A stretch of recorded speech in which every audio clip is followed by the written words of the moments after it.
Hi everyone, and welcome back to the official channel of Legal Edge. Now, before we start with our today's session, just do give me a tech check. I hope I'm perfectly audible and visible to you all. ठीक है? चलो. So backlogs of freedom is going on. ठीक है?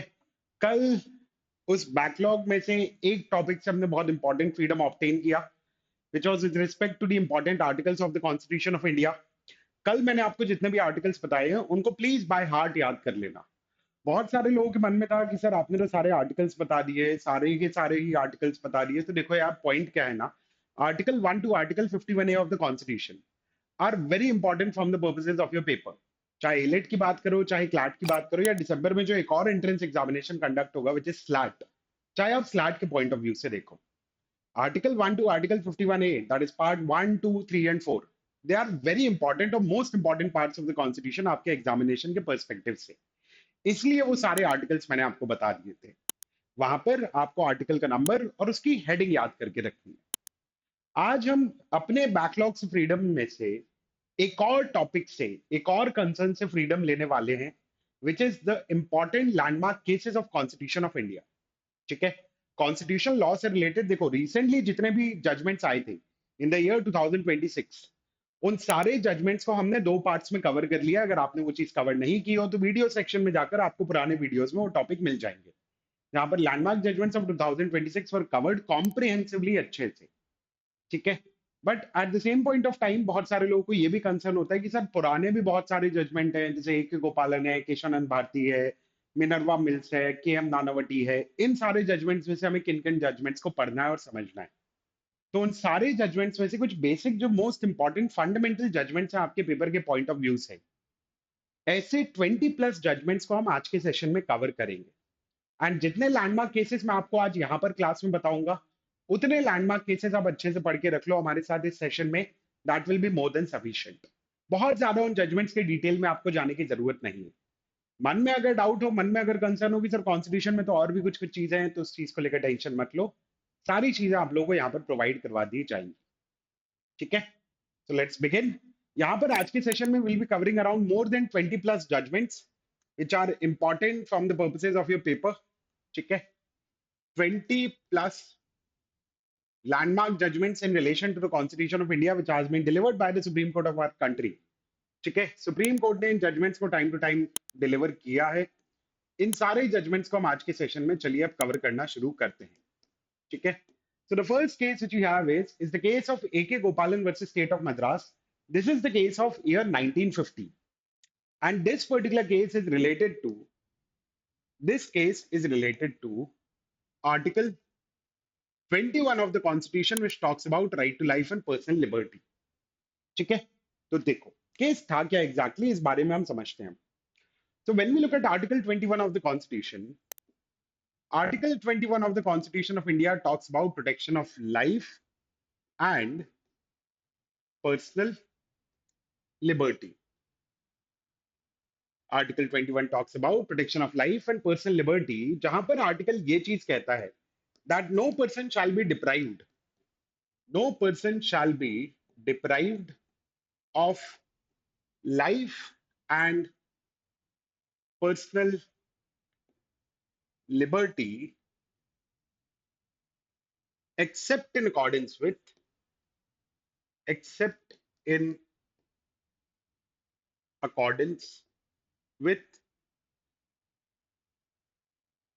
procedure established by law. ठीक है? A K. गोपालन versus state of Madras की case की पूरी लड़ाई इसी चीज को लेकर थी. One thing which is known as procedure established by law, and the other thing which is known as due process of law. One thing which is known as procedure established by law, the other thing which is known as due process of law. दोनों में difference क्या है? देखो, procedure established by law हमें सिर्फ ये requirement देता है कि भाई लॉ ने एक प्रोसीजर प्रिस्क्राइब किया हो. ठीक है? There must be some kind of a procedure which has been prescribed by law. State उस प्रोसीजर को फॉलो करते हुए किसी भी पर्सन को उसकी लाइफ और पर्सनल लिबर्टी से डिप्राइव कर सकता है। सो अरेस्ट और डिटेंशन आर्टिकल 21 का वॉयलेशन क्यों नहीं माने जाते हैं? क्योंकि भारतीय नागरिक सुरक्षा संहिता ने एक प्रोसीजर प्रिस्क्राइब किया, and state after following that procedure is entitled to deprive a person of its life and personal liberty, जहां पर स्टेट उस पर्सन को जेल में डिटेन करके रख सकता है। But what if the procedure in itself is unfair और अनजस्ट? भाई मान लो अगर वो जो प्रोसीजर ही ले डाउन किया गया वही अगर अनफेयर और अनजस्ट हो, तब फिर क्या? कि भाई आप किसी पर्सन को अरेस्ट कर लो और उसे यही ना बताओ कि क्यों उसे अरेस्ट किया जा रहा है। आप किसी पर्सन के घर को डिमोलिश करना शुरू कर दो आप, और आप उसको एक नोटिस भी प्रोवाइड ना करो that your house is about to be demolished by the municipal authorities, तो क्या वो प्रोसीजर फेयर माना जाएगा? नहीं ना। वहीं पर ड्यू प्रोसेस ऑफ लॉ का कॉन्सेप्ट आ जाता है। ड्यू प्रोसेस ऑफ लॉ ये डिमांड करता है that whichever procedure has been laid down by law, that procedure must be just, fair and reasonable. That procedure in itself must be just, fair and reasonable. But article 21, जो original article 21 हमारे constitution में provide किया constituent assembly ने, वहां पर सिर्फ एक limitation impose किया था प्रोसीजर स्टैब्लिश्ड बाय लॉ का। मतलब कॉन्स्टिट्यूएंट असेंबली का कहना यह था that the state can deprive a person of its life and personal liberty in accordance with the procedure established by law. अब वो प्रोसीजर अनजस्ट है, अनफेयर है, इस बात से कोई फर्क नहीं पड़ेगा। एंड ऐसी ही चीज को क्वेश्चन किया गया एके गोपालन वर्सेस स्टेट ऑफ मद्रास के केस में, which was primarily the issue related to detention under the Preventive Detention Act of 1950। आज की डेट में हमारी कंट्री में जो प्रिवेंटिव डिटेंशन के लिए लॉ यूटिलाइज किया जाता है that is national security act. उस पॉइंट ऑफ टाइम पे प्रिवेंटिव डिटेंशन एक्ट 1950 यूटिलाइज किया जाता था, and under that act AK Gopalan was actually detained by the state authorities. AK Gopalan ji को स्टेट अथॉरिटीज ने प्रिवेंटिव डिटेंशन एक्ट के अंदर डिटेन कर लिया, बट उनको एक राइट ऑफ फेयर हियरिंग भी प्रोवाइड नहीं किया गया। हम नेचुरल जस्टिस में एक प्रिंसिपल पढ़ते हैं ना, which is known as audi alteram partem. Yes और नो? हम नेचुरल जस्टिस में एक प्रिंसिपल पढ़ते हैं ऑडी ऑल्टरम पार्टम, जो किसी भी प्रोसीजर को फेयर बनाता है, that if you want to take an action against any person you are entitled to do it, but at least you should give an opportunity of hearing to that person। एके गोपालन जी को detain करते वक्त state authorities ने वो opportunity भी उन्हें provide नहीं की, and इसी ग्राउंड पे उन्होंने प्रिवेंटिव डिटेंशन एक्ट की कॉन्स्टिट्यूशनल वैलिडिटी को चैलेंज किया under Supreme court of India, claiming that this article is violative of article, और this law is actually violative of article 21 of the constitution. किस basis पे? उनका कहना था कि इसमें जो प्रोसीजर ले डाउन किया गया है वही अनफेयर और अनरीजनेबल प्रोसीजर है। But the supreme court in this case held that a law affecting life and liberty could not be declared as unconstitutional merely because it lacked natural justice। Court ने कहा कि article 21 में एक ही limitation है, which is procedure established by law. अब preventive detention law में जो procedure दिया है वो अनफेयर है, इस बात पे हम लॉ की कॉन्स्टिट्यूशनल वैलिडिटी को चैलेंज नहीं कर सकते, क्वेश्चन नहीं कर सकते। तो कोर्ट ने कहा सिर्फ एक ही चीज रिक्वायर्ड होगी, which is procedure established by law. ये सिचुएशन 1978 में आकर चेंज होती है with the case of Maneka Gandhi versus union of India, जहां पर कोर्ट ने ये कह दिया that whichever procedure has been laid down by law, that in itself should be just, fair and reasonable। ठीक है, तो मेनका गांधी के केस को भी हम आगे देखेंगे, बट एके गोपालन के केस में सुप्रीम कोर्ट ने ड्यू प्रोसेस ऑफ लॉ को आर्टिकल 21 के अंडर रीड करने से मना कर दिया था। उन्होंने कहा कि अगर कोई प्रोसीजर है that in itself is sufficient to deprive a person of his life and personal liberty, and we are not going to declare any such law as unconstitutional only because of the fact that the procedure which is given over there is unfair, unjust or unreasonable। ठीक है, this was the first case। The next case is the case of Shankari Prasad Deo versus Union of India। This is the case of 1951, which was all about the tussle between Article 368 and Article 13 of the Constitution of India। वो जो doctrine of evolution of basic structure को पढ़ते हैं ना, that the parliament is not entitled to alter the basic structure of the constitution, उस entire journey में जो सबसे पहला केस है that is the case of Shankari Prasad versus union of India, जहां पर first constitution amendment act first constitution amendment act of 1951 की constitutional validity को चैलेंज किया गया था because it was altering fundamental rights. ठीक है, because it was altering fundamental rights. अब आर्टिकल 13 हमें यही प्रोवाइड करता है that any such law which is inconsistent with fundamental rights shall to the extent of such inconsistency be considered as void। कि अगर किसी भी लॉ ने फंडामेंटल राइट को वॉयलेट किया तो वो लॉ वॉइड हो जाएगा। बट क्वेश्चन फिर यही बन गया कि पार्लियामेंट आर्टिकल 368 को यूज करके फंडामेंटल राइट्स को अमेंड कर सकता है या नहीं कर सकता। And first constitution amendment act of 1951 के थ्रू फंडामेंटल राइट्स को चेंज किया जा रहा था। बट शंकरी प्रसाद के केस में सुप्रीम कोर्ट ने पार्लियामेंट को एब्सोल्यूट पावर प्रोवाइड कर दी that Parliament can alter fundamental rights as well. Parliament can alter fundamental rights as well because the court stated that Article 13, Clause 2 does not affect the amendments to the Constitution made in the exercise of the constituent power of the Parliament। कि भाई ये जो article 13 का limitation है ना कि कोई भी लॉ फंडामेंटल राइट से इनकंसिस्टेंट नहीं हो सकता, उसे वॉयलेट नहीं कर सकता, उसे चेंज नहीं कर सकता, ये चीज कॉन्स्टिट्यूशन अमेंडमेंट के ऊपर अप्लाई नहीं होगी। And therefore, Parliament, in the exercise of its amendment power given under Article 368 of the Constitution, can actually amend the fundamental rights as well। Okay? This is the second important case. The third case is the case of In re Beriberi Union case, okay, of 1960। Now, In re Beriberi Union case is actually related to two topics, two subject matters. One is the topic of preamble, and the other topic is related to transfer of land to a foreign territory। ठीक है, दो topic से related है आपका इन re Berubari union case. सबसे पहला question जो in re Berubari union case में सुप्रीम कोर्ट से पूछा गया था वो ये था that whether preamble can be considered as a part of the constitution और नॉट। कि क्या प्रियम्बल को कॉन्स्टिट्यूशन का पार्ट माना जाएगा या नहीं माना जाएगा। And the supreme Court in this case made it clear that preamble is not going to be considered as a part of the constitution. उन्होंने ये तो रिकॉग्नाइज किया that preamble is a very important thing. Preamble is a kind of a key to open the minds of the framers of the constitution. कि अगर constitution में कोई भी provision given है वो किस ऑब्जेक्टिव से गिवन है। अगर किसी तरीके का कंफ्यूजन आता है with respect to the interpretation of a particular article given in the constitution, then in order to understand that what might have been going on in the mind of the makers of the constitution while adding such a provision in the constitution, कि किसी भी provision को add करते वक्त makers के दिमाग में क्या चल रहा होगा, क्यों उस प्रोविजन को ऐड किया गया है, to understand that thing you can actually look at the preamble of the constitution because it is a key to open the minds of the framers of the constitution।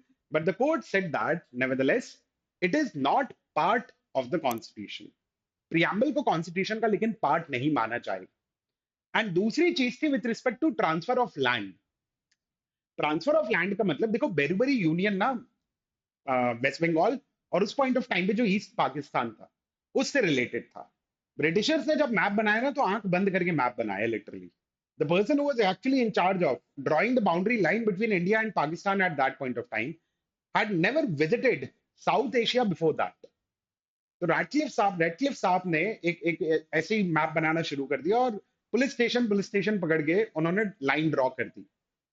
But उसमें problem क्या हुई, बहुत सारी चीजें जो इधर के police station में आनी थी वो वहां पहुंच गई। ऐसी बहुत सारी चीजें जो ऑफिशियली वहां आनी थी चाहिए थी वो हमारी कंट्री में थी। अब इंडिया और ईस्ट पाकिस्तान या इंडिया और पाकिस्तान की गवर्नमेंट ने उस पॉइंट ऑफ टाइम पे डिसाइड किया कि लैंड एक्सचेंज कर लेते हैं। ठीक है, to to to made the realities of the time, let's exchange the land. But land exchange करने का मतलब आप अपनी कंट्री की टेरिटरी किसी और कंट्री को प्रोवाइड कर रहे हो। यस और no, that's what land exchange is all about. तो क्वेश्चन ये था सुप्रीम कोर्ट के टाइम के सामने कि ये जो लैंड एक्सचेंज है ये किस तरीके से किया जा सकता है। Is the government of India entitled to exchange a land or transfer our country's territory to another country through an executive order,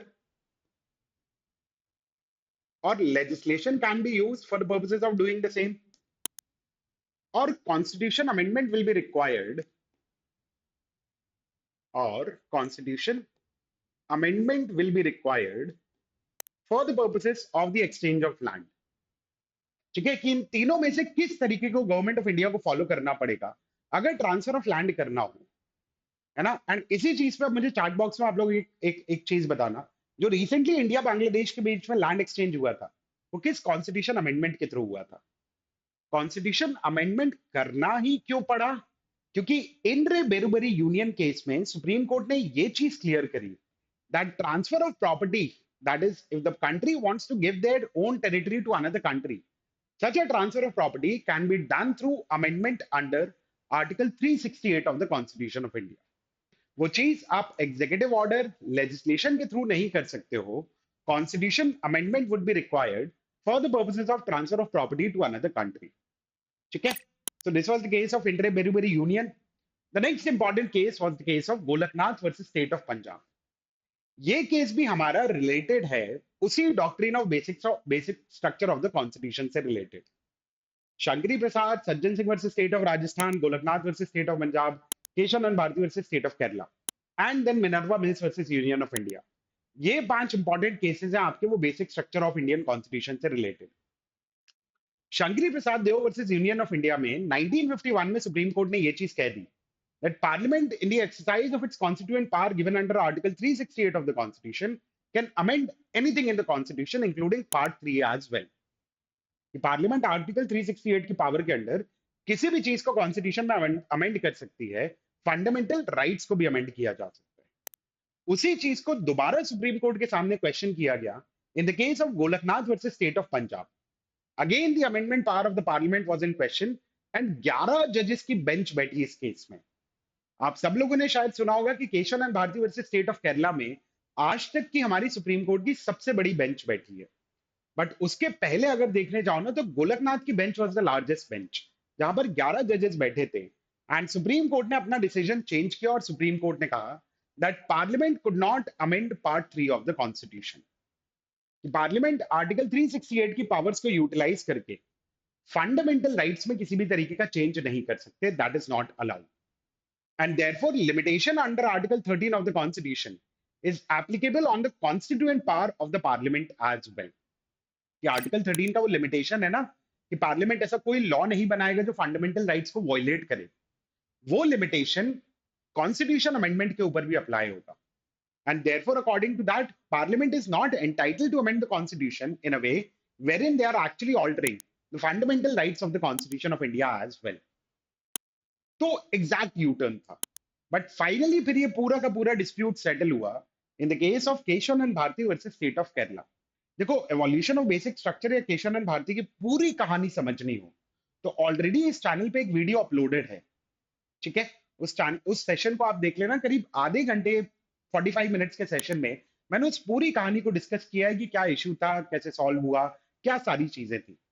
but short में अगर अभी अपन डिस्कस कर ले इस चीज को तो Keshav Bharati versus state of Kerala, भाई जैसे सोसाइटी में राहुल होता है ना कि नाम तो सुना ही होगा, ऐसे ही हर लॉ एस्पिरेंट ने कभी ना कभी या किसी भी कॉम्पिटेटिव एग्जामिनेशन की तैयारी करने वाले हर पर्सन ने जो पॉलिटी पढ़ता हो, कॉन्स्टिट्यूशन पढ़ता हो, उसने Keshav Bharati versus state of Kerala का नाम तो सुना ही होगा। The case of Keshav Bharati is actually the Rahul, ठीक है, of the constitutional jurisprudence of our country. Again issue वही था कि भाई बहुत टाइम से वो इशू चल ही रहा था कि पार्लियामेंट कॉन्स्टिट्यूशन के फंडामेंटल राइट्स को अमेंड कर सकती है या नहीं कर सकती, क्योंकि जब गोलकनाथ का जजमेंट आया तो उसको ओवर रूल करने के लिए पार्लियामेंट फिर अमेंडमेंट लेकर आ गई। एंड यहां पर सुप्रीम कोर्ट की टोटल 13 जजेस की बेंच बैठी। ठीक है, यहां पर सुप्रीम कोर्ट की टोटल 13 जजेस की बेंच बैठी एंड ये आज तक की हिस्ट्री की लार्जेस्ट कॉन्स्टिट्यूशनल बेंच हमारी कंट्री की। ठीक है, 13 जजेस स्ट्रेंथ थी सुप्रीम कोर्ट की उस पॉइंट ऑफ टाइम पे, सारे जजेस बैठ गए। 68 डेज तक हियरिंग चली इस केस की, 2 महीने से ज्यादा। एंड फिर फाइनली सुप्रीम कोर्ट ने कहा कि भाई पार्लियामेंट को, भाई आपको कॉन्स्टिट्यूशन में जो बदलना है बदलो। If you want to amend the fundamental rights of the constitution you can amend the fundamental rights in the constitution. Fundamental rights को अमेंड करने की पावर कभी नहीं छीनी केशवानंद भारती के बाद या केशवानंद भारती के जजमेंट में। बट सुप्रीम कोर्ट ने एक नया लिमिटेशन इंपोज कर दिया that you are entitled to alter anything in the constitution but you cannot amend the basic structure of the constitution. कि आपको जो बदलना है कॉन्स्टिट्यूशन में बदलिए, आपको हम बिल्कुल मना नहीं करेंगे। But you cannot alter the soul of the constitution. You cannot alter the underlying philosophies and ideologies of the constitution. तो बेसिक स्ट्रक्चर की डॉक्ट्रिन हमें मिली Keshav Nand Bharati versus state of Kerala के केस से। ठीक है, then the next important case is the case of K M Nanavati versus state of Maharashtra. ठीक है, कल्पेबल होमिसाइड और मर्डर से रिलेटेड ये केस था। ग्रेव एंड सडन प्रोवोकेशन यहाँ पर प्राइमरी इशू था। शायद इस केस से रिलेटेड आपने एक मूवी भी देखी हो, जिस मूवी का नाम था रुस्तम। ठीक है, Rustom movie K M Nanavati versus state of Maharashtra के ही केस पे बनाई गई थी। तो कल्पेबल और होमिसाइड और मर्डर का जो ऑफेंस हम पढ़ते हैं अपने क्रिमिनल लॉ के अंडर, वहां पे आप सबने पढ़ा होगा कि there are certain exceptions to the offence of murder wherein even if the essentials of murder are getting fulfilled, but the offense will get converted into culpable homicide not amounting to murder. And ऐसा ही एक exception होता है grave and sudden provocation, कि जब grave and sudden provocation के under किसी ने murder commit किया हो। यहाँ पर इस केस में एग्जैक्टली हुआ क्या, तो भाई एक नेवल ऑफिसर थे के एम नानावटी, वो अपने घर पहुंचे तो उनको बाद में इवेंचुअली रियलाइज हुआ कि उनकी वाइफ का एक्स्ट्रा मैरिटल अफेयर चल रहा है किसी और पर्सन के साथ। उन्होंने वाइफ को और बच्चों को, वाइफ को मूवी पे छोड़ा, वो वापस नेवल डॉकयार्ड गए, अपनी सर्विस रिवॉल्वर ली, वहां से निकले, उस इंसान को ढूंढा जिनके साथ एक्स्ट्रा मैरिटल अफेयर चल रहा था, और उनका वहां पर उन्होंने गोली मार के उनकी डेथ कॉज कर दी। जब केस फाइल हुआ तो डिफेंस क्लेम किया गया या एक्सेप्शन क्लेम किया गया ग्रेव एंड सडन प्रोवोकेशन का, एंड ट्रायल कोर्ट ने यहां पर उनको वो एक्सेप्शन अलाउ कर दिया।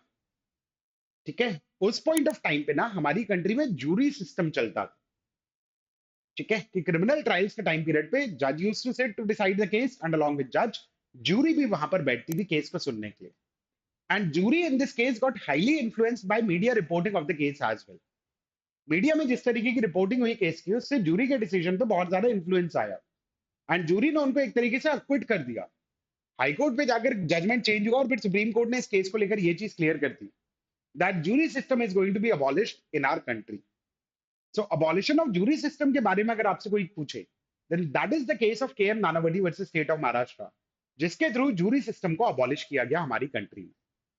ठीक है, then comes the case Indira Nehru Gandhi versus Raj Narayan, the case which is stated to be that triggered emergency in our country.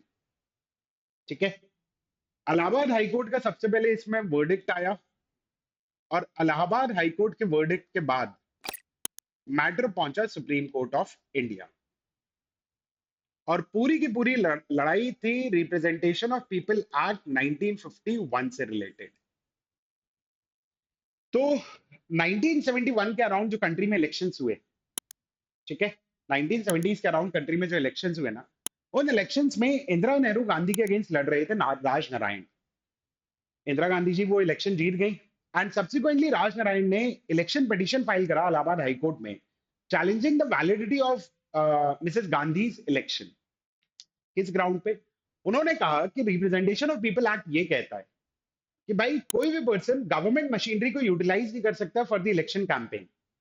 और राज नारायण जी का एलिगेशन ये था कि इंदिरा नेहरू गांधी जी ने या इंदिरा गांधी जी ने इस केस में इलेक्शन के कैंपेन के पर्पसेस के लिए अपनी ऑफिशियल मशीनरी, जो उनका ऑफिशियल स्टाफ था, जो प्राइम मिनिस्टर का स्टाफ था एक तरीके से, उसको यूटिलाइज किया। मैटर इलाहाबाद हाईकोर्ट पहुंचा। This was the first time when the prime minister of the country appeared in the judges courtroom as well. Justice Jagmohan Lal Sinha, if I'm not wrong, was the judge जिन्होंने judgement दिया, और उन्होंने कहा कि इंदिरा गांधी जी का election void है। But supreme court में appeal file करने का ऑप्शन दिया गया, सुप्रीम कोर्ट में अपील पहुंची, सुप्रीम कोर्ट ने वहां पर स्टे दिया, इंदिरा गांधी से कहा कि आप प्राइम मिनिस्टर रह सकती हो, बट आप कोई भी काम नहीं करोगे। ठीक है, आप you can not participate. And subsequently उसके कुछ टाइम बाद तो कंट्री में इमरजेंसी इंपोज कर दी गई। उसी इमरजेंसी के टाइम पे फिर एक कॉन्स्टिट्यूशन अमेंडमेंट पास किया गया, 39th कॉन्स्टिट्यूशन अमेंडमेंट एक्ट, जिसके थ्रू प्राइम मिनिस्टर के इलेक्शन को ही जुडिशियल रिव्यू से बाहर निकाल दिया गया। ठीक है, कि president, prime minister and speaker of Lok Sabha, इनके इलेक्शंस की कॉन्स्टिट्यूशनल वैलिडिटी, इनके इलेक्शंस की वैलिडिटी को किसी भी कोर्ट में क्वेश्चन नहीं किया जा सकता। सुप्रीम कोर्ट ने इस केस में it actually struck down certain provisions of the 39th Constitutional Amendment Act related to judicial review. Court ने कहा कि judicial review is part of basic structure of the constitution which has been laid down by Keshav and Bharti versus State of Kerala. And आप अगर किसी office के election को judicial review से बाहर निकाल दोगे, So that amounts to alteration of the basic structure, which is not permissible. And therefore, this provision of 39th Constitution Amendment Act, जो प्राइम मिनिस्टर के इलेक्शन को, प्रेसिडेंट के इलेक्शन को जुडिशियल रिव्यू से बाहर लेकर जा रहा था, that was declared as unconstitutional by the court. ठीक है. Then the next case which we have is ADM Jabalpur versus Shivakant Shukla of 1976. This is famously known as the habeas corpus case and also considered as a black spot on the Indian judiciary. ठीक है. होता क्या है कि whenever national emergency is imposed in the country ना, whenever national emergency is imposed in the country, उसका impact fundamental rights के ऊपर भी आता है. ठीक है. The impact of national emergency is felt on fundamental rights as well. And that is something which is given under Article 358 and Article 359 of the Constitution. Article 358 के हिसाब से, whenever national emergency is imposed in the country, Article 19 is automatically suspended. ठीक है. Article 19 clause 1 जो हमें वो 6 fundamental freedom देता है ना, freedom of speech and expression, freedom to assemble peacefully and so on and so forth, वो article 19 के क्लॉज 1 के सारे फ्रीडम ऑटोमेटिकली सस्पेंड हो जाते हैं. Now with respect to the rest of the fundamental right, the constitution says that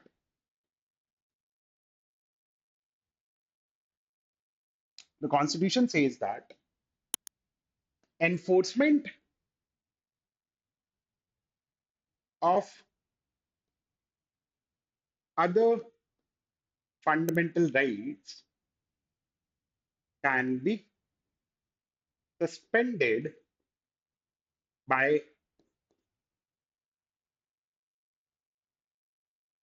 presidential order. बाकी जितने भी फंडामेंटल राइट्स हमारे, उन सारे फंडामेंटल राइट्स का एनफोर्समेंट सस्पेंड किया जा सकता है थ्रू प्रेसिडेंशियल ऑर्डर. एंड वहीं फिर जब 1975 में इंटरनल इमरजेंसी कंट्री में इंपोज हुई, तो प्रेसिडेंशियल ऑर्डर के through article 21 was also, or the enforcement of article 21 was also suspended by the government. अब आपके मन में तो ये आ रहा होगा कि सर आर्टिकल 21 तो कभी सस्पेंड हो ही नहीं सकता, हमने तो यही पढ़ा है that enforcement of article 20 and article 21 of the constitution cannot be suspended by the government. वो चीज बच्चों 1978 में 44th कॉन्स्टिट्यूशन अमेंडमेंट एक्ट के थ्रू कॉन्स्टिट्यूशन में ऐड की गई. क्यों ऐड की गई? क्योंकि जब 1977 में इलेक्शंस हुए, जनता पार्टी की गवर्नमेंट आई, तो ये वही सब लीडर्स थे जिनको इमरजेंसी के टाइम पे जेल में बंद कर दिया गया. और 21 सस्पेंडेड था, तो रिट्स इशू होंगी या नहीं होंगी, ये भी इशू हमारे एडीएम जबलपुर के केस में डिस्कस हुआ. तो फिर ये सब लोग जब जेल से बाहर आए और इन्होंने सरकार बनाई, तो उन्होंने कहा पहले ये बदलो कि इमरजेंसी लगी है, इंटरनल इमरजेंसी लगी है, इस बात पे आप आर्टिकल 21 का एनफोर्समेंट सस्पेंड नहीं करोगे. तो 1975 में वो चीज तो अलाउड थी. ठीक है. 1975-76 में जब कंट्री में इंपोज की गई इमरजेंसी, तब तो वो चीज अलाउड थी, और 21 का इन्फोर्समेंट सस्पेंड कर दिया. स्टेट ने बहुत सारे लोगों को डिटेन करना शुरू करा, और जिन लोगों को डिटेन किया गया, उन्होंने हेबियस कॉर्पस की रिट को फाइल किया सुप्रीम कोर्ट में. हेबियस कॉर्पस पता होगा ना आपको, that is the bulwark against the arbitrary detention. अब हेबियस कॉर्पस की जब रिट फाइल हुई सुप्रीम कोर्ट में, तो प्राइमरी क्वेश्चन यही था कि रिट्स इशू होंगी या नहीं होंगी. कुछ हाईकोर्ट्स ने अलाउ किया, कुछ ने मना कर दिया. तो सारे पिटिशंस क्लब होकर सुप्रीम कोर्ट के पास पहुंचे. एडीएम जबलपुर वर्सेस शिवकांत शुक्ला उस केस का नाम बना, additional district magistrate of Jabalpur versus Shivkant Shukla. Concern क्या कि हेबियस कॉर्पस इशू हो सकती है या नहीं for the enforcement of article 21 of the constitution. Supreme court ने जजमेंट दिया 4:1 की मेजॉरिटी से, and the court stated that writ of habeas corpus to be remain suspended during emergency. Emergency के टाइम पे आर्टिकल 21 का एनफोर्समेंट नहीं किया जाएगा, रिट ऑफ हेबियस कॉर्पस आपकी सस्पेंडेड रहेगी. इकलौते जज who showed the spine against the pressure of the government was Justice H.R. Khanna, who was supposed to become the next CJI of the country. उनको नहीं बनने दिया गया. सुपर सेशन हुआ और जस्टिस मोहम्मद हमीदुल्लाह बेग, MH बेग, अगले CJI बने कंट्री के. ठीक है. And therefore this case is considered as a black spot on the Indian judiciary. That's the case of ADM Jabalpur versus Shivakant Shukla. ठीक है. Then comes the case of Maneka Gandhi versus union of India. Again वही चीज, शुरुआत में मैंने आपको बताया था ए के गोपालन वर्सेस स्टेट ऑफ मद्रास के टाइम पे। Maneka Gandhi versus union of India के केस में क्या हुआ, गवर्नमेंट ने इनके पासपोर्ट को कॉन्फिस्केट कर लिया। ठीक है, और passport was actually confiscated by the government without giving her an opportunity of hearing. She challenged it in the ground on the ground of violation of Article 21 in the Supreme Court of India. Supreme court ने जब passport authorities से पूछा कि भाई क्यों confiscate किया आपने, तो पासपोर्ट अथॉरिटीज ने कहा कि sir this is not violation of article 21 of the constitution. And क्यों वायलेशन नहीं है आर्टिकल 21 कॉन्स्टिट्यूशन का? पासपोर्ट अथॉरिटीज का कहना था कि एक लॉ है which is known as passports act. Passports act में जो प्रोसीजर दिया है, we have followed that procedure to confiscate her passport. अब उस लॉ में ही अपॉर्चुनिटी ऑफ हियरिंग या ऑडियो अल्टरम की बाटम की बात ही नहीं है, तो हम क्या कर सकते हैं? But the court decided to read down due process of law under Article 21 of the Constitution. The court stated, whichever procedure is being followed or whatever procedure has been laid down by the law, that procedure in itself is required to be just, fair, and reasonable. तो due process of law article 21 के under include किया मेनका गांधी की case के through supreme court ने। And right to travel abroad was also included as part of liberty under Article 21 of the Constitution. By right to move freely throughout the territory of India as part of Article 19(1)(d) of the Constitution. बाहर travel करना, right to travel abroad, is something which is recognized as part of Article 21 of the Constitution under right to liberty. ठीक है? Now, the next case is Hussain Ara Khatun versus State of Bihar. This is the case of 1979, and this is the case which laid down the foundation of PIL in our country. ठीक है, under trial prisoner से related ये था। PIL का concept आपको पता होगा ना, public interest litigation. Public interest litigation का इंट्रोडक्शन ही हुआ था हमारे हुसैन आरा खातून वर्सेस स्टेट ऑफ बिहार की केस से। तो बिहार के जेल में, ठीक है, बिहार के जेल में एक अंडर ट्रायल प्रिजनर था, और जेल की इतनी बुरी कंडीशन थी that he wrote a letter describing the conditions of the under trial prisoners or of the jail in general to the Chief Justice of India. And the Supreme Court decided to consider that letter as a petition, जिसके through public interest litigation introduce हुआ. And in this case, the court stated कि भाई एक under trial prisoners के पास भी rights होते हैं, है ना? Right to dignity उन लोगों के पास भी है जो जेल में होंगे। एंड देयरफॉर फिर कुछ गाइडलाइंस इशू की गई कि जेल के कंडीशंस को मेंटेन करके रखना होगा, प्रॉपर हाइजीन मेंटेन करनी होगी, फूड को लेकर, so on and so forth. And the court in this case also declared that right to speedy trial is part of article 21 of the constitution of India. कि भाई किसी के ऊपर case start किया आपने, ऐसा नहीं 50 साल तक केस ही चलता रहे, वो गलत होगा। That will be violation of article 21 of the constitution of such a person. And therefore, right to speedy trial was declared as part of Article 21 of the Constitution under right to life and personal liberty. ठीक है? Then comes the case of Muhammad Ahmad Khan versus Shah Banu Begum. This is the case of 1985. This is the case जिसने इस country की politics को इस extent तक change कर दिया कि आज बीजेपी पावर में है और कांग्रेस ऑपोजिशन में है। इस कहानी को खैर कभी और डिस्कस करेंगे, but Mohammad Ahmad Khan versus Shah Bano Begum was the case related to maintenance. ठीक है, अब होता क्या है कि मुस्लिम पर्सनल लॉ की अगर हम बात करें तो आफ्टर डिवोर्स, ठीक है, आफ्टर डिवोर्स, डिवोर्स के बाद हस्बैंड की responsibility to provide maintenance to wife is only for the duration of इद्दत। इद्दत पीरियड होता है 3 मंथ्स साइकिल पोस्ट डिवोर्स और डेथ ऑफ द हस्बैंड। ठीक है, डिवोर्स के बाद के जो 3 महीने होते हैं या डिवोर्स के बाद की जो 3 मंथ्स की मेंस्ट्रुअल साइकिल होती है या डेथ के बाद जो 3 महीने की मेंस्ट्रुअल साइकिल होती है उसको इद्दत पीरियड कहा जाता है। मुस्लिम पर्सनल लॉ में क्योंकि महर का कॉन्सेप्ट एग्जिस्ट करता है, that is the amount of consideration which is paid by the husband to the wife, उस कॉन्सेप्ट के एग्जिस्टेंस में होने की वजह से मुस्लिम पर्सनल लॉ में मेंटेनेंस के कॉन्सेप्ट को लेकर बहुत ज्यादा चीजें नहीं है। एंड शरीयत सिर्फ इतना प्रोवाइड करता है कि इद्दत पीरियड के लिए हस्बैंड को मेंटेनेंस प्रोवाइड करना होगा। मोहम्मद अहमद खान वर्सेस शाहबानो बेगम के केस में क्या हुआ, खान साहब ने शाहबानो बेगम को ट्रिपल तलाक दिया। और 3 महीने का इद्दत पीरियड का मेंटेनेंस देकर घर से बाहर निकाल दिया। बट वो 3 महीने के मेंटेनेंस के बाद का क्या? What about the maintenance of the wife जो 30 साल से किसी एक घर में रह रही है, एंड उसको एकदम से आप 3 महीने के इद्दत की अवधि का मेंटेनेंस देकर अगर घर से बाहर निकाल दोगे, how will she maintain herself? And therefore she filed an application under section 125 of CrPC, जो हर उस इंडिविजुअल को जो खुद को मेंटेन नहीं कर सकता है मेंटेनेंस क्लेम करने का राइट देता है। That is even a divorced wife is entitled to claim maintenance from the husband under section 125 of CrPC. जब केस उन्होंने फाइल किया तो खान साहब का कहना यह था कि भाई पर्सनल लॉ में मेरी रिस्पॉन्सिबिलिटी इद्दत के पीरियड की है, वो मेंटेनेंस मैंने दे दिया, अब आप मुझे किसी भी और लॉ के अंडर लाइबल नहीं कर सकते हो to provide maintenance to my wife. Lower court ने भी मेंटेनेंस अलाउ किया, हाई कोर्ट ने भी अलाउ किया, सुप्रीम कोर्ट ने भी अलाउ कर दिया, एंड गवर्नमेंट ने इसके बाद एक्चुअली कुछ एक्शंस लिए जिनकी वजह से कंट्री की पॉलिटिक्स हमेशा के लिए चेंज होकर चली गई। ठीक है, बट सुप्रीम कोर्ट ने इस केस में ये चीज क्लियर कर दी that irrespective of the fact that whatever is given in your personal law, आपके पर्सनल लॉ में क्या लिखा है, कहां तक लाइबिलिटी है, कहां तक नहीं है, despite personal law a woman would be entitled to ongoing maintenance from the husband under section 125 of CrPC. कि आपके पर्सनल लॉ में भले ही आपकी रिस्पॉन्सिबिलिटी इद्दत के पीरियड तक की हो, but secular law section 125 of CrPC के अंडर वाइफ फिर भी आपसे मेंटेनेंस क्लेम कर सकती है। ठीक है, so this was the case of Mohammed Ahmed Khan versus Shah Banu Begum. Then comes the case of Bijoy Emanuel versus State of Kerala, which was related to prevention of insult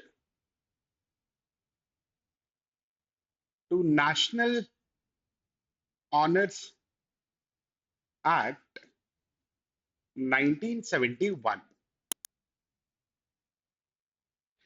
ठीक है, prevention of insult to national honours act जिसका अभी अभी recently amendment हुआ है, उसी चीज से रिलेटेड ये केस था, which is also known as the national anthem case. अब इस केस में क्या हुआ कि भाई देयर वाज अ स्टूडेंट, अब वो स्टूडेंट जिस रिलीजियस कम्युनिटी से आता था, ठीक है, वो स्टूडेंट जिस रिलीजियस कम्युनिटी से आता था ना, उनके रिलीजन के हिसाब से they were forbidden to sing anything in the praise of anyone except their God. ठीक है, उनके रिलीजियस डॉक्ट्रिन्स के हिसाब से they were forbidden to sing anything in the praise of anyone except their God. अपने गॉड की praise के अलावा किसी भी चीज की प्रेज में कुछ भी नहीं गा सकते थे। So when the national anthem was being played, this person was standing in respect of the national anthem.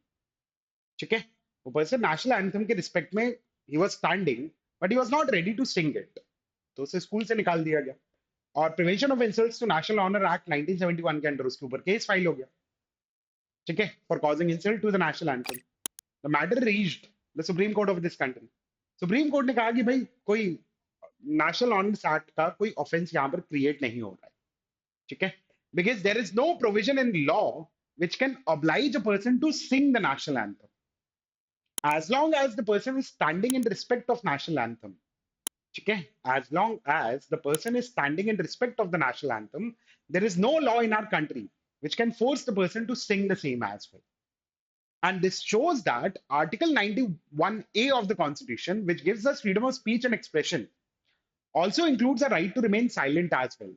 कि अगर मुझे अगर बोलने की आजादी दी गई है तो मेरे पास चुप रहने की भी आजादी होगी। ठीक है, so this was the case जहां पर कोर्ट ने ये क्लियर कर दिया कि अगर आप let's say if you are not standing in respect of national anthem, then the offence under prevention of insults to national honours act of 1971 will be made out, then you can be held liable। But if the person is standing in respect of it, but let's say he's not singing it, that in itself is not sufficient to make him liable under the act, because right to speak or right freedom of speech and expression also includes a right to remain silent as well।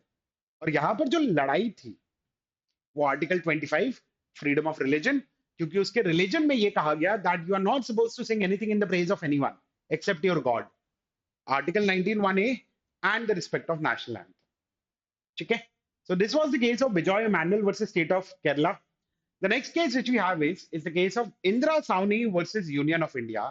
This case is infamously known as the Mandal Commission case। ठीक है, 1989 में जब government ने decide किया to implement the Mandal commission report which provided for 27% reservation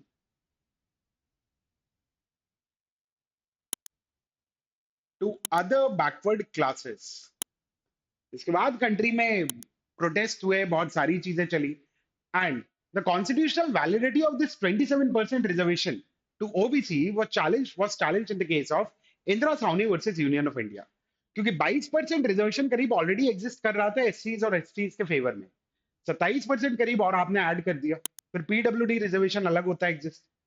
तो सारी चीजें ये थी कि रिजर्वेशन किस एक्सटेंट तक चल सकता है, ठीक है। एंड ये कहा गया कि ये जो 27% रिजर्वेशन दिया गया है ओबीसी को, ये इनवैलिड होना चाहिए, अनकॉन्स्टिट्यूशनल होना चाहिए। But the supreme Court in the case of Indira Sahni versus union of India made it clear that affirmative actions और रिजर्वेशन इज नॉट अनकॉन्स्टिट्यूशनल, ठीक है। अफर्मेटिव एक्शंस और reservations is not constitutionally invalid, वो valid चीज है। 27% reservation दिया जा सकता है, बट कोर्ट ने कुछ चीजें और इंट्रोड्यूस करी कि 50% कैप होगा, which can only be breached under exceptional circumstances, otherwise 50% से ज्यादा आप रिजर्वेशन नहीं दे सकते। एंड क्रीमी लेयर को कॉन्सेप्ट इंट्रोड्यूस कर दिया गया ओबीसी रिजर्वेशन के अंडर, ठीक है। क्रीमी लेयर के कॉन्सेप्ट को इंट्रोड्यूस कर दिया गया ओबीसी रिजर्वेशन के अंडर।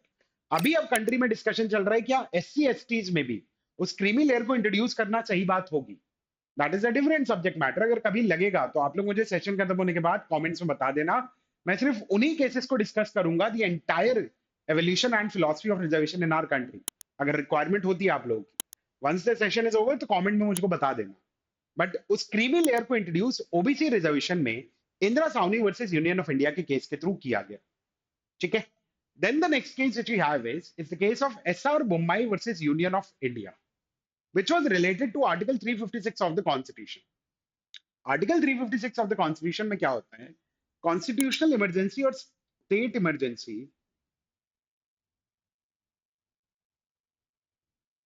या जिसको हम प्रेसिडेंट्स रूल कहते हैं, that is imposed in a particular state, ठीक है।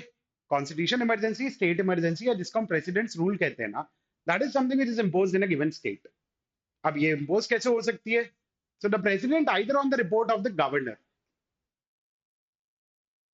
गवर्नर एक रिपोर्ट सबमिट करते हैं, so either on the report of the governor or otherwise to the president is entitled to impose कि अगर उनको लगता है कि there is a failure of constitutional machinery और breakdown of constitutional machinery in a given state, then he is entitled to impose state emergency in that situation.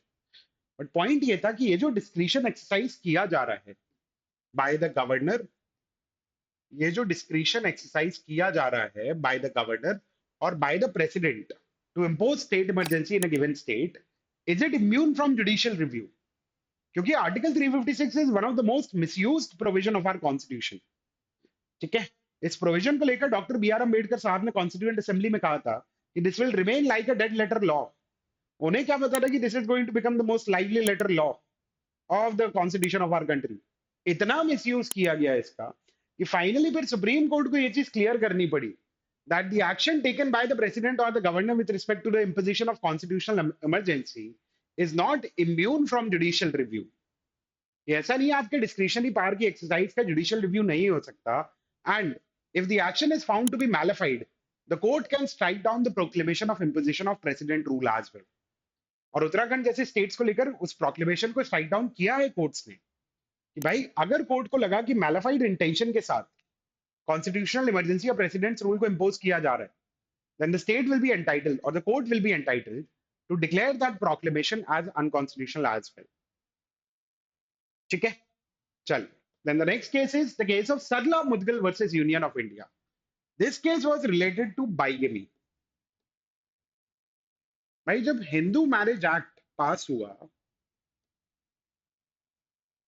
जब Hindu marriage act पास हुआ तो हिंदू मैरिज एक्ट ने ये कहा कि भाई हिंदूज के लिए monogamy is going to be the rule, ठीक है। हिंदूज के लिए monogamy is going to be a rule, मतलब एक ही शादी आप कर सकते हो। वही सोसाइटी में कुछ लोग ऐसे होते हैं, है ना, वो सोल्यूशन ढूंढते हैं। तो ऐसे ही एक शख्स ने क्या सोल्यूशन ढूंढा, भाई let's convert to that religion wherein multiple marriages are allowed. तो पहली शादी जब इस इंसान ने की तब वो हिंदू था, इन्हें दूसरी शादी करनी थी। अब डिवोर्स तो हुआ नहीं है, and when you have a subsisting marriage, if you have a living spouse, then you are not entitled to enter into another marriage as a Hindu. So this person decided to convert to another religion for the purposes of committing bigamy. Bigamy commit करने के लिए इन्होंने दूसरे religion में खुद को convert कर लिया. कितने तेजस्वी लोग हैं, राइट? फिर कोर्ट ने कहा यार ये तो लूपहोल की तरह एक्सरसाइज किया जा रहा है, गलत है ये. And therefore, in the case of Sarla Mudgal versus Union of India, the court made it clear that second marriage, even if committed or even if solemnized by religious conversion, will not be considered as a valid marriage. And the provisions of bigamy cannot be defeated, can't be defeated by converting to another religion. कि आप ये नहीं कर सकते हो कि आप दूसरे रिलीजन में कन्वर्ट कर जाओ और दूसरी शादी कर लो. Provisions of bigamy are not going to be defeated by that. अगर आपकी ऑलरेडी एक शादी थी और आपने ऐसे किसी रिलीजन में खुद को कन्वर्ट कर लिया जहां पर monogamy is not a rule, polygamy और बाइगमी इज अलाउड, आपको फिर भी बाइगमी के ऑफेंस के लिए पनिश किया जा सकता है. And religious conversion for the purposes of bigamy will not be considered as a valid conversion. This was the case of Sarla Mudgal versus union of India. ठीक है. Then comes the case of Vishaka versus State of Rajasthan, which is related to sexual harassment at workplaces guidelines. ठीक है भाई, हमारी country में आज तो चलो एक लॉ एग्जिस्ट करता है पॉश के नाम से, है ना, prevention of sexual harassment against women at work places act, right. इस नाम से हमारी कंट्री में आज एक लॉ एग्जिस्ट करता है, बट हमेशा हमेशा से वो लॉ एग्जिस्ट नहीं करता था. और ऐसा ही कुछ 1990s के टाइम ड्यूरेशन पे, 1990s के टाइम पे एक लेडी को राजस्थान में फेस करना पड़ा. So Banwari Devi used to work as an employee, a government employee in anganwadi.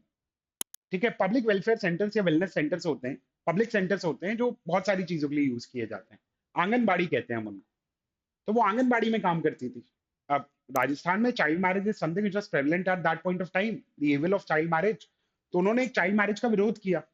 अब जिन लोगों की वो मैरिज चल रही थी, जिनके यहाँ पे वो मैरिज थी, दे वर इन्फ्लुएंशियल पर्संस. उन्होंने बनवारी देवी के अगेंस्ट सेक्सुअल असॉल्ट कमिट किया. बनवारी देवी ने अपनी एम्प्लॉयर से हेल्प मांगी रिड्रेसल के लिए, उन्होंने पुलिस से हेल्प मांगी रिड्रेसल के लिए, किसी ने उनकी कोई हेल्प नहीं की, because the opposite party was an influential one. Then subsequently एक एनजीओ ने केस फाइल करा सुप्रीम कोर्ट में, पीआईएल फाइल करी with respect to the safety of women at work places. कि भाई ऑलरेडी कंट्री में एक ग्लास, हमारी सोसाइटी में ग्लास सीलिंग एग्जिस्ट करती है. विमेन के लिए घर के बाहर निकल पाना, काम कर पाना वैसे ही बहुत डिफिकल्ट टास्क होता है. और ऐसे में अगर आप उनको सेक्सुअल हरासमेंट से प्रोटेक्ट नहीं कर सकते हो, हेल्प आउट नहीं कर सकते हो if sexual harassment is committed against women, तो ये तो स्टेट की रिस्पॉन्सिबिलिटी और ड्यूटीज के अगेंस्ट चला जाता है. तो केस का टाइटल फिर इवेंचुअली बना Vishakha versus state of Rajasthan, जहां पर सुप्रीम कोर्ट ने ये चीज क्लियर कर दी. ठीक है कि भाई it impose the duty on the employer in cases of sexual harassment at work places, कि एम्प्लॉयर की रिस्पॉन्सिबिलिटी होगी उस वुमेन को हेल्प आउट करना. सेक्सुअल हरासमेंट की डेफिनेशन कोर्ट ने यहाँ पर ले डाउन करी और एक सेट ऑफ गाइडलाइंस इशू करी प्रिवेंशन ऑफ सेक्सुअल हरासमेंट को लेकर. एंड फाइनली इसी जजमेंट के बेसिस पर बाद में subsequently parliament enacted the prevention of sexual harassment act. ठीक है. Then the next case which you have is, ये ऑब्जेक्टिव फॉर्म में पूछ लिया जाता है आपसे, स्लैट और रिलेट जैसे पेपर में आ सकता है, that which case is actually responsible for prohibition of smoking in public places. So public places में स्मोकिंग, क्योंकि एक तो एक्टिव स्मोकिंग होती है, एक पैसिव स्मोकिंग होती है. Passive smoking is equally injurious to health, and if the person is not actively smoking himself, why should he bear the consequences of somebody smoking in the public places? And therefore, in the case of Murli S. Deora versus Union of India, the Supreme Court imposed the prohibition of smoking in public places. ठीक है कि public places में smoke करना allowed नहीं होगा. ठीक है. चलो, so let's move to the next one. Now the next case which we have is the case of Naveen Jindal versus Union of India. Now this is related to national flag. ठीक है. पहले क्या होता था, national flag को हम as a private individual we were not allowed कि हम नेशनल फ्लैग को अपने घर पे अनफोल्ड कर पाए. ठीक है. That was not allowed as per law. ठीक है. तो फ्लैग कोड के हिसाब से only government institution, public institutions, they were entitled to exercise that. But Naveen Jindal ने कहा कि भाई as a citizen of our country, why the private individual should not be allowed to be proud of their national flag, at least during the 15th August and 26th January celebrations. And therefore, the court in this case made it clear that as long as citizens fly the national flag in a respectful manner, then no restrictions can be imposed on its use. अब आज तो हर घर तिरंगा campaign चलता है government of India का, पहले तो वो चीज अलाउड भी नहीं थी। तो नवीन जिंदल के केस में सुप्रीम कोर्ट ने ये कहा कि भाई as long as the citizen is actually flying the national flag in a respectful manner, तो हमारी कंट्री में ऐसा कोई लॉ नहीं है जिसको रोके कि वो एंटाइटल नहीं है इस चीज को करने के लिए। ठीक है। Then the next important case is the case of NAS Foundation versus Government of NCT of Delhi of 2009, जहां पर Section 377 of IPC was challenged, which actually punished homosexual activities.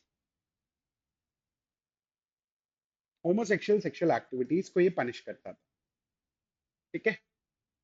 Section 377 was actually related to sexual offenses or sexual acts against the order of nature. तो Britishers ने जब law बनाया तो भाई उनका मानना ये था that sexual acts can only take place between a heterosexual couple, and therefore any such sexual activity which goes against the order of nature, उनके हिसाब से ऑर्डर ऑफ नेचर ही सिर्फ हेटेरोसेक्सुअल एक्टिविटीज हो सकती हैं मेल एंड फीमेल के बीच में, and बाकी सारे तरीके के सेक्सुअल एक्ट्स को will be considered as against the order of nature. ठीक है। बट जो कंसेंशुअल होमोसेक्सुअल एक्टिविटीज में अडल्ट्स इन्वॉल्व थे, स्टेट उन्हें भी पनिश कर रहा था, and therefore consensual homosexual activities को जो पनिश किया जा रहा था, that was challenged in the case of NAS Foundation versus Government of NCT of Delhi. And the court in this case made it clear that consensual homosexual sex between adults cannot be considered as a crime. तो पूरे के पूरे section को invalid declare नहीं किया गया था, ये चीज याद रखना। A forceful homosexual sex was still punishable under the law, but जो consensual activity है, homosexual activity है between consenting adults, that was something which was decriminalized through the case of NAS Foundation versus Government of NCT of Delhi. ठीक है। फिर अगले जो cases आते हैं, इंपॉर्टेंट केसेस हमारे लिए, वो हमारे लिए इंपॉर्टेंट केसेस है आपके कोलिजियम सिस्टम से रिलेटेड।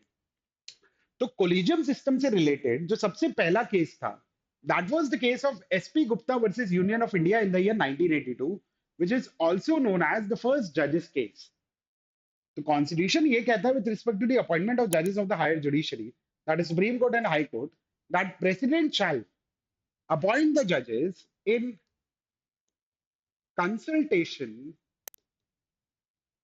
कॉन्स्टिट्यूशन ये कहता है that the president shall appoint the जजेस in consultation with such other जजेस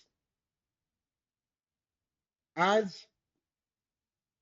he deems necessary, as he deems necessary। Point इसी सवाल को लेकर था कि इस कंसल्टेशन का मतलब क्या है। President use to consult let's say the CJI of the country, तो सीजीआई ने अगर कोई एडवाइस की प्रेसिडेंट को with respect to the appointment of जजेस in the supreme court and the high court, तो क्या सीजीआई की एडवाइस बाइंडिंग होगी प्रेसिडेंट पे? SP Gupta versus union of India के केस में सुप्रीम कोर्ट ने कहा the final say in the matters of appointment lies with the president of the country. So consultation over here, according to the Supreme Court in first judge's case, meant mere exchange of views. Consultation over here only meant exchange of views, and therefore advice given by the Supreme Court of India or CGI shall not be binding on the president of this country. But situation change हुई second judges के case में आकर, जहां पर the collegium was brought into existence. So the case was Kaura versus Union of India, that is Supreme Court Advocate on Record Association versus Union of India, and the court stated that the word consultation actually means concurrence, and therefore advice given by the CGI,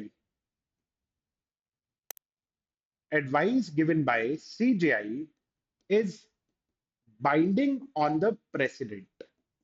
But CGI के ऊपर भी responsibility impose की गई that the CGI before giving any such advice shall consult two senior most judges of the Supreme Court. And that's how the collegium came into existence with the composition of three judges. Initial composition collegium का तीन जजेस का था, CGI plus two मोर जजेस. वो चीज change हुई third जजेस केस में आकर, that is in re special reference 1 of 1998, which is also known as the third जजेस केस, जहां पर कोलिजियम की स्ट्रेंथ को इंक्रीज कर 3 से 5 कर दिया गया, that 1 plus 4. CGI was supposed to consult the plurality of judges. So CGI plus four senior most judges would constitute collegium, and it also provided that even if two judges vote against a particular name, the same can't be forwarded by the collegium. कि पांच जजेस में से अगर किसी दो जजेस ने भी, even if two judges veto a particular name, आप उस नाम को फिर रिकमेंड नहीं कर सकते. एंड जजेस के अपॉइंटमेंट को लेकर जो आखिरी इंपॉर्टेंट केस है, that's the case of which is also known as the fourth जजेस केस, विच इज कावरा वर्सेस यूनियन ऑफ इंडिया. ठीक है, जहां पर एनजेएसी की कॉन्स्टिट्यूशनल वैलिडिटी को चैलेंज किया गया था. ठीक है, 2014 में गवर्नमेंट ऑफ इंडिया ने क्या डिसाइड किया कि भाई कोलिजियम को रिप्लेस करने के लिए, because there were allegations of non transparency within the collegium system as well. तो गवर्नमेंट ने डिसाइड किया कि भाई कोलिजियम को रिप्लेस कर देते हैं एक नेशनल जुडिशियल अपॉइंटमेंट कमीशन से, और उसके लिए 99th constitution amendment act pass किया, and article 124A was added in the constitution of India. ठीक है, but this got challenged in the supreme court of India on the ground of violative of basic structure because it altered the independence of judiciary. क्योंकि collegium की अगर composition देखोगे तो it included CJI, two senior most जजेस, one member of the executive, law minister most probably, ठीक है, and two members from civil society. And these non-judicial members were entitled to veto the decision of CJI and the two senior most judges of the Supreme Court. कि जो civil society के member और executive के representative थे, दे were entitled कि वो supreme court के chief justice और दो सीनियर मोस्ट जजेस के डिसीजन को भी वीटो कर सकते थे. And therefore the court stated that this is violative of independence of judiciary, which is a part of basic structure of the constitution. And therefore, in the fourth judge's case, the NJAC, National Judicial Appointment Commission Act, the 99th Constitution Amendment Act were declared as unconstitutional, and the entire collegium system was restored with respect to the appointment of judges in the higher judiciary. ठीक है, so these are one of the most important landmark cases आपके constitution के point of view से. Now, backlogs of freedom is not the only thing which you are getting over here. Freedom sale is also coming up for on the eve of this Independence Day, wherein you can get 25% off on all the online courses of Top Rankers Legal Edge. So CLAT 2027, CLAT 2028, test series, video courses, सारी चीजों पे available है. The offer is going to remain available on 15th and 16th of August. तो इन दोनों दिन आप इस offer को क्लेम कर सकते हो. कूपन आपको यूज करना है फ्रीडम 25 नाम से. ठीक है, so that's it for today's session अच्छा लगा हो तो do like the session guys, है ना. एंड अगर मजा आया हो तो कमेंट सेक्शन में जरूर बताना. इसके अलावा अगर उस रिजर्वेशन की कहानी और रिजर्वेशन से रिलेटेड सारे केसेस को समझना हो तो you can let us know in the comment section and will be happy to help you guys. ठीक है, बाकी तबीयत वगैरह का ध्यान रखिए, आराम से पढ़ाई करिए. Don't forget to like, share and subscribe the channel and hit the bell icon as well. बीच बीच में ऐसे इंपॉर्टेंट अपडेट्स एकदम से आपके लिए आ जाया करेंगे. ठीक है, तबीयत वगैरह का ध्यान रखो, आराम से पढ़ाई करो, and we'll meet soon, guys. Thank you so much, everyone. Thank you so much, guys. Thank you so much.